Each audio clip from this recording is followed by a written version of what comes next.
Well, Woody Harrelson, one of Hollywood's biggest pot smokers, says his joint smoking days are over.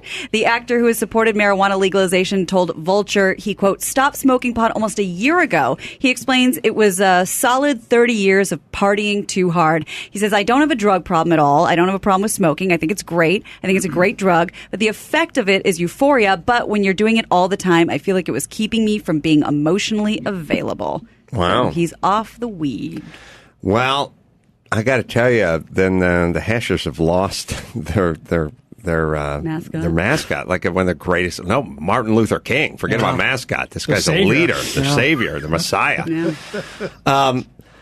The thing about pot is it affects you, and if you're affected, you're affected. Like I don't have a problem with being affected, but the deal is, once and for all, you're either where you're at or you're altered. And you can be altered by sleep deprivation. You can be altered by pot. You can be altered by prescription drugs. Some people, lightweights, caffeine, medication, booze, keep going. So you can be altered. Yeah. So the more time you spend your life altered, the less time you spend sort of as you, living in your homeostasis and your reality. Yeah. And I don't really wish that upon anybody, although I love being altered. But I like being altered, so I save it for, night times when I'm in the safety and security of my own home, being altered with my carpet, my stereo, my lady friend.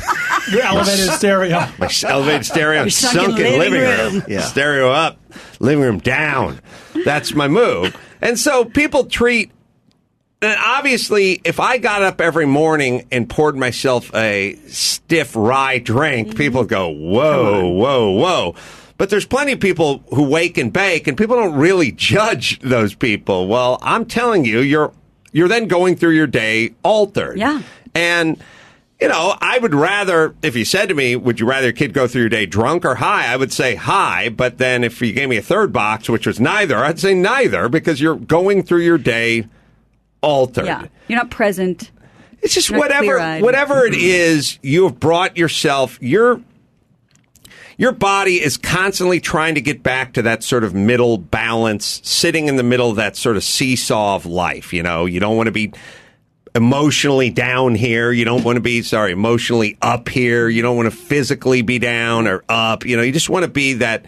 Your body's kind of striving to kind of normalize, always feeling like it's just born to normalize. You're just born to get back to that thing. And when you get high every morning or anything every morning, I think this is how when I used to talk to Dr. Drew, he'd tell me, I have people do like 100 Vicodin a day. And you go, how do you do 100 Vicodin a day? All these people, some of them were like, they were like dental assistants and legal assistants and attorneys and stuff. Like, how do you do 100 Vicodin? You start with one. You feel pretty high, and then a week later, one just gets you back to your middle of the seesaw. Mm-hmm. So you pop 2 and 3 and 4, and eventually you're at 100, and you're going to work in the morning. So, yeah, your body fights it, but also you are altered, and pot makes it really easy to be altered for prolonged periods of time, because the people I know, like I know people who smoke pot and they drink.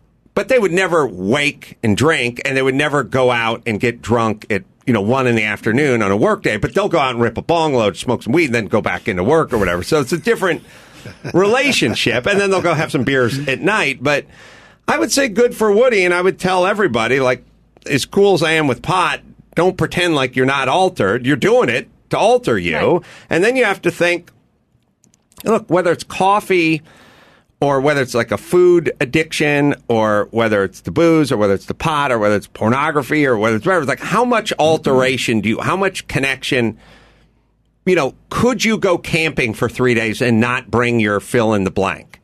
And if the answer is kind of, how much stuff would you have to pack?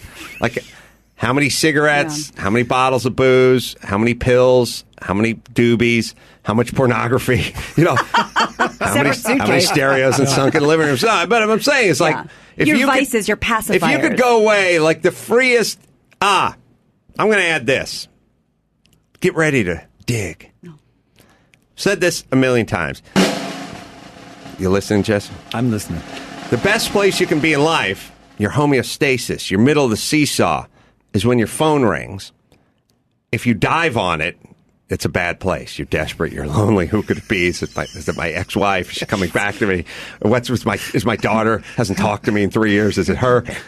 Human companionship. Yeah, someone's reaching out. Yeah. So if you just stare at it ringing on the desk, going, who could that be? Someone I owe money to? Is that the IRS? Is that the ex wanting her alimony? Who is that? I don't trust it. I'm not picking out if I can't chance it. Is that partner I screwed over? That bandmate's wife I banged? Who is it? All right. Jump on it too fast, bad. Yeah. Let it sit, stare at it. Best place, the homeostasis, is the phone rings and you go, I'll pick it up because it's ringing. I would now extend that to a 3-day trip to a cabin. If I just said, hey, tomorrow we're going up to Mount Pinos. My uncle's got a cabin. We'll be gone. We got a presidential holiday. We'll be back on Tuesday morning. If you thought to yourself, wait a minute, where are my smokes? I got to pack. I got a little. I got to grab some things. Does it got a bar up there? Or I got to bring my weed? Or I need my brownies with me? Where's the nearest liquor store? Or I need my porno. Or I need my whatever. I need my pills. I need my sleeping pills. Yeah. Porno pills. My porno pills. Where are my porno pills?